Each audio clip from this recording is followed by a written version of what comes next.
Avant d'écouter les Écritures, je vous invite à prier. Prions. Dieu trois fois saint, alors que nous allons entendre ta sainte parole, nous te prions de disposer nos cœurs à son écoute, que nous soyons attentifs à ce que tu veux nous dire, que ta parole soit une nourriture pour nos âmes et que nos âmes la réclament encore et encore. Par l'esprit de vérité que tu as mis en nous, conduis-nous dans une véritable écoute, loin du tumulte de nos pensées, loin du bruit de nos pensées qui s'agitent en vain. Aide-nous à faire silence pour nous tourner de tout notre cœur vers ta parole de vie. Amen. Aujourd'hui, 2 lectures dans le Nouveau Testament, un dans l'Évangile selon Jean et le deuxième dans l'Évangile selon Luc. Il s'agira de Jean 11, des versets 1 à 33, mais nous ne lirons pas les 33 versets, mais simplement les versets qui nous intéressent par rapport à la prédication. Et l'Évangile de Luc sera donc au chapitre 10, versets 38 à 42. Je commence par Jean 11. Il y avait un homme malade, Lazare de Béthanie, village de Marie et de Marthe sa sœur. C'était cette Marie qui oignit de parfum le Seigneur et qui lui essuya les pieds avec ses cheveux. Et c'était son frère Lazare qui était malade. Les sœurs envoyèrent dire à Jésus, « Seigneur, voici, celui que tu aimes est malade. » Or, Jésus aimait Marthe et sa sœur et Lazare. Lorsque Marthe apprit que Jésus arrivait, elle alla au-devant de lui, tandis que Marie se tenait assise à la maison. Marthe dit à Jésus, « Seigneur, si tu eusses été ici, mon frère ne serait pas mort. Mais maintenant même, je sais que tout ce que tu demanderas à Dieu, Dieu te l'accordera. » Jésus lui dit, « Ton frère ressuscitera. » « Je sais, lui répondit Marthe, qu'il ressuscitera à la résurrection au dernier jour. » Jésus lui dit, « Je suis la résurrection et la vie. Celui qui croit en moi vivra, quand même il serait mort. Et quiconque vit et croit en moi ne mourra jamais. Crois-tu cela ?»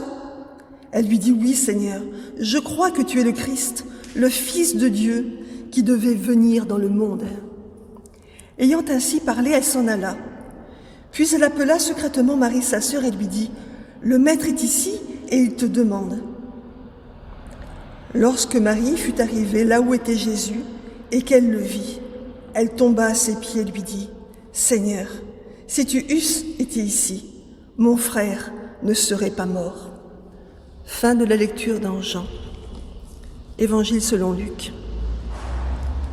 Comme Jésus était en chemin avec ses disciples, Jésus entra dans un village et une femme nommée Marthe le reçut dans sa maison. Elle avait une sœur nommée Marie qui, s'étant assise aux pieds du Seigneur, écoutait sa parole, tandis que Marthe s'empressait aux divers soins du service. S'étant approchée, elle dit, « Seigneur, tu ne te soucies pas que ma sœur m'ait laissé servir seule? Dis-lui donc de m'aider. » Le Seigneur lui répondit, « Marthe, Marthe, tu t'inquiètes et tu t'agites pour beaucoup de choses. Une seule est nécessaire. Marie a choisi la meilleure part qui ne lui sera pas enlevée. » Fin de la lecture. Dieu Tout-Puissant, ta parole est la vérité. Sanctifie-nous par ta vérité. Amen. La prédication de ce matin portera sur le texte de Luc. Ce texte très court, puisqu'il ne comporte que 5 versets, parle de l'hospitalité dans la maison de Marthe. Et c'est pourtant à travers ce récit condensé que Luc veut mettre en lumière un point précis. Différentes compréhensions de ce texte ont été données selon les époques. 2 d'entre elles seront abordées, puis un regard autre sera porté sur ce texte. Dans un premier temps, il faut resituer ce passage dans son contexte. Et ici, le contexte est double. En premier lieu, Jésus envoie 70 disciples, 2 par 2, en mission. Ils reviennent remplis de joie à cause de ce qu'ils ont vécu. Ce passage parle de disciples que Jésus choisit et envoie. Ce qu'il faut en retenir, Jésus souligne que le plus important pour eux est de savoir que leurs noms sont inscrits dans le ciel. En second lieu, Jésus partage une parabole, celle du bon samaritain. Ce passage parle de vie de service, être au service du prochain avec un amour désintéressé. Ce qu'il faut en retenir, cette parabole est introduite par la question d'un docteur de la loi qui demande à Jésus « Maître, que dois-je faire pour obtenir la vie éternelle ?» Comme bien souvent, Jésus répond par une question. Qu'est-il écrit dans la loi? Et le docteur résume la loi de Dieu.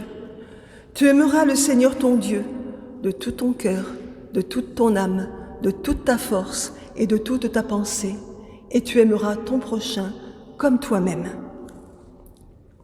Jésus lui dit, fais cela et tu vivras. Obtenir la vie éternelle, c'est mettre la loi de Dieu en pratique. Aimer son prochain comme soi-même fait partie de cette loi. Ici, les deux contextes, celui de vie de disciple et celui de vie de service, mettent en lumière la même finalité qui est d'avoir son nom inscrit dans le ciel, d'avoir la vie éternelle. La vie de disciple n'est pas plus que la vie de service, et réciproquement. Suite à ce double contexte, suivent les 5 versets qui viennent d'être lus et qui concernent Marthe et Marie. Et contrairement à ce que l'on peut croire, contrairement à la compréhension qui a été donnée au fil des siècles, il s'agit d'une histoire de disciples et de service. Ces 5 versets reprennent le double contexte qui vient d'être vu. Les noms de Marthe et de Marie ne figurent que dans 2 évangiles, Luc et Jean. Toutes deux ont une intimité très grande avec Jésus. Leurs propos en témoignent. Mais avant d'entrer dans les vifs du sujet, il est intéressant de voir ce que les siècles précédents ont enseigné au sujet de ces 2 femmes. Quelles lectures ont été faites de cette péricope, de ces 5 versets? Une première lecture va du Moyen-Âge à l'époque classique qui se situe entre 1750 et 1800. Cette période est l'affirmation de la supériorité et de la priorité du spirituel par rapport au matériel représenté par la vie physique, affective, intellectuelle et sociale. L'histoire de Marthe et Marie est donc comprise à travers ce prisme. Marthe est le modèle matériel. Elle accomplit toutes ses tâches et, s'il lui reste un peu de temps, elle lira la parole et priera. Marthe représente les laïcs qui sont éloignés de l'unique nécessaire. Marie est le modèle spirituel. Elle accorde du temps à la parole et à la prière avant de commencer son ouvrage. Marie représente le moine ou la moniale dans son couvent. Cette vision conduit à la conclusion que la vie monastique est supérieure à la vie du monde. Calvin pense que ce passage est perverti par cette compréhension. Il affirme qu'il ne faut pas opposer le spirituel et le matériel. Une seconde lecture a été faite au XIXe siècle. Marthe et Marie sont 2 caractères différents. Marthe représenterait des personnes toujours en travail, en mouvement. Aujourd'hui, on parlerait de personnes hyperactives. Marie représenterait des personnes douces, méditatives, contemplatives, qui ont une vie intérieure plus riche que les Marthes. À un moment donné, Marthe a même représenté l'agitation occidentale et Marie l'indolence orientale. Au regard de ces lectures, il serait possible de penser qu'une hiérarchie existe entre les Marthes et les Maries. d'autant que Jésus dit de Marie qu'elle a choisi la meilleure part. La question qui se pose est de savoir s'il est permis de définir un profil de Marthe et de Marie avec 5 versets, donc un texte court et condensé. Le texte semble vouloir dire des choses précises. Marthe reçoit Jésus dans sa maison. Il est habituel d'entendre parler de Marie, Marthe et Lazare, mais ici, c'est chez Marthe que Jésus est reçu. Dans le contexte que nous avons vu, Jésus a envoyé 70 disciples qui reviennent de mission, joyeux. Et pendant que Jésus leur parle, un docteur de la loi se lève pour interroger Jésus, d'où la parabole du bon samaritain. Jésus est en chemin avec ses disciples et arrive à Béthanie, chez Marthe. Il semble difficile d'imaginer que Jésus est accueilli chez Marthe et que les 70 disciples, sans parler des 12 apôtres, soient restés dehors à l'attendre. Les règles de l'hospitalité de cette époque ne permettent pas une telle compréhension. S'il est vrai que la péricope ne fait apparaître que Jésus, Marthe et Marie, il ne faut pas oublier le contexte du récit. Ici, Marthe a sa propre maison. Elle s'occupe de l'intendance et veut accueillir Jésus, lui donner le meilleur d'elle-même. Un peu d'aide ne serait pas de refus au vu de la charge de travail. Mais là, elle est seule, car sa sœur a décidé de s'asseoir aux pieds de Jésus et de l'écouter. Il est facile d'imaginer que Marthe n'apprécie pas forcément de se retrouver seule pour s'occuper de tout. Surtout si, contrairement à ces 5 versets, où seuls 3 personnages apparaissent, il y a plus de 80 personnes à nourrir, plus de 80 convives. Marthe apparaît avec un caractère bien trempé. Elle n'envoie pas dire ce qu'elle a à dire. Cette façon d'être se retrouve d'ailleurs dans l'Évangile selon Jean. Jésus et Marthe sont de vrais amis. Le texte dit que Marthe s'adresse à Jésus et non à Marie. L'attention de Marie est focalisée sur Jésus. Elle se rassasie et ce qui est autour n'existe plus. Marthe, en une phrase, réussit un tour de force. Elle reproche à Jésus et à sa sœur de discuter alors qu'elle se démène pour leur offrir un repas. Il faudrait peut-être prendre conscience de la situation, non ? Le texte ne nous dit pas que Marie répond à sa sœur, non. C'est Jésus qui répond à Marthe en disant « Marthe, Marthe » par 2 fois pour attirer son attention. Car Marthe, contrairement à sa sœur Marie qui est focalisée sur la nourriture que lui donne Jésus, est focalisée sur la nourriture qu'elle prépare pour tout le monde. La question qui pourrait aussi se poser, mais on ne la traitera pas, est aussi de savoir si le sens de la visite de Jésus est d'être accueilli pour être servi, ou si Jésus est venu pour servir et nourrir par sa parole. Toujours est-il que Jésus ne fait aucun reproche à Marthe lorsqu'il lui dit qu'elle s'agite et que sa sœur a choisi la meilleure part. Mais comme il a été dit au début, ces 5 petits versets qui n'existent que chez Luc signifient quelque chose de particulier. Luc prend bien soin de dire que Marie est assise aux pieds de Jésus. Était-ce la place d'une femme ? À cette époque, la femme ne recevait pas l'enseignement de la Torah. Elle était réservée aux hommes. Quelqu'un a-t-il lu dans l'Évangile, au fil des siècles, que Jésus a dit à Marie qu'elle n'était pas à sa place ? Quelqu'un a-t-il compris au fil des siècles ce que signifiait le fait que Marie soit aux pieds de Jésus et qu'il dise d'elle qu'elle a choisi la meilleure part ? Pour une meilleure compréhension, une parenthèse est nécessaire. L'apôtre Paul, qui s'appelait autrefois Saul de Tarse, dit de lui « Je suis juif, né à Tarse en Cilicie, mais j'ai été élevé dans cette ville-ci et instruit aux pieds de Gamaliel, dans la connaissance exacte de la loi de nos pères. » Actes 22, 3. Gamaliel était un pharisien de renom. rabbin à l'époque de Jésus et qui a présidé le Sanhédrin. Il faisait autorité en Israël. Tout disciple était enseigné au pied d'un maître. Fin de la parenthèse. Et c'est ce que Luc veut montrer dans la posture de Marie. Elle a choisi d'être disciple, elle a choisi la bonne part. Et la posture de Marie est donc la clé de lecture de cette courte péricope, de ce court passage. Ici, Jésus légitime la place de Marie comme disciple, au même titre que les autres disciples. En effet, rien ne dit que Marie n'était pas assise au milieu des autres disciples, au milieu des hommes. Aujourd'hui encore, certains chrétiens pensent que la place de la femme est d'être à la maison, mère au foyer, occupée aux tâches ménagères dites subalternes.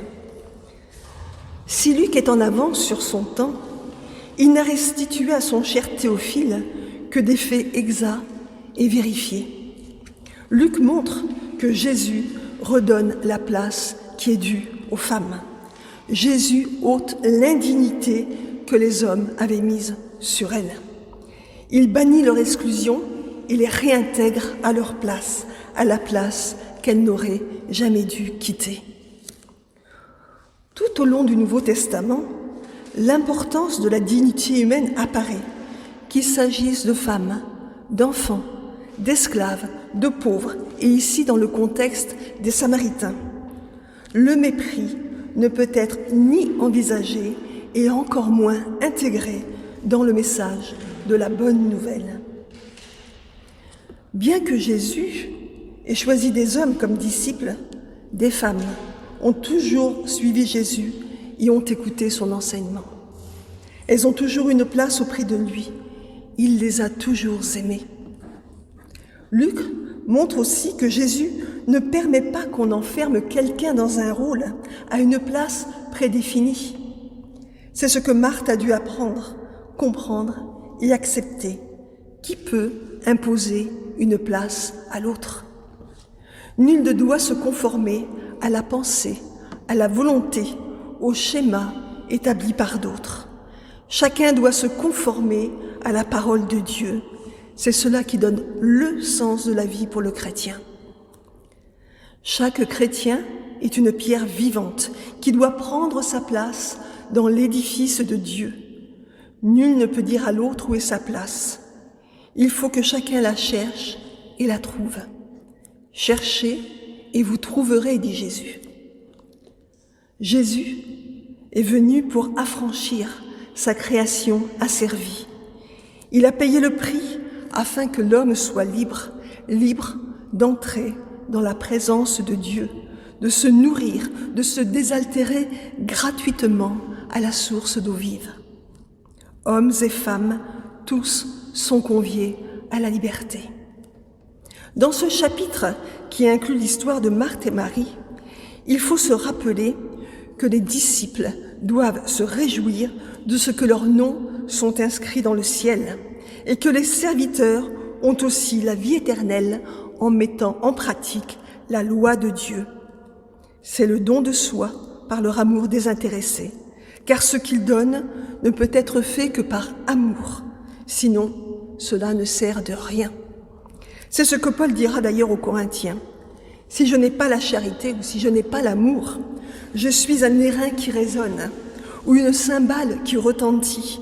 Si je n'ai pas la charité, je ne suis rien. Si je n'ai pas la charité, cela ne me sert de rien. 1 Corinthiens 13, 1-3. Marie a écouté l'enseignement de Jésus avec amour. Marthe a organisé l'accueil de Jésus avec amour. Que l'on soit disciple ou que l'on soit serviteur, le but est le même. Ces deux façons d'être ne s'opposent pas, mais se complètent. C'est ce que disait aussi Calvin. Le chrétien accomplit des œuvres qui ne doivent pas être séparées de la source principale.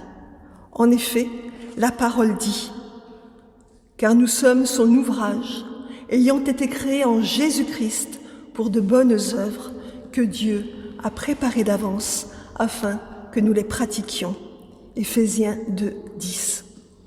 Si Marie a choisi la meilleure part, cela signifie que la part de Marthe, elle aussi, est bonne. L'action de Marthe n'est pas en cause, mais sa gesticulation, son agitation, son inquiétude à bien faire. Sachons commencer nos journées dans la présence de Dieu, afin d'accomplir ce qu'il nous a préparé. Quant à Marthe, il ne saurait être question de remettre en cause son service, sa diaconie, car comme le dit aussi la parole, ne négligez pas de pratiquer l'hospitalité, car plusieurs, en l'exerçant, ont accueilli des anges sans le savoir. Hébreux 13, 2. Ici, Marthe a accueilli plus qu'un ange. Elle a accueilli le Fils de Dieu. Quant à Marie, il ne faut pas oublier que c'est elle qui a versé du parfum de grand prix sur les pieds de Jésus.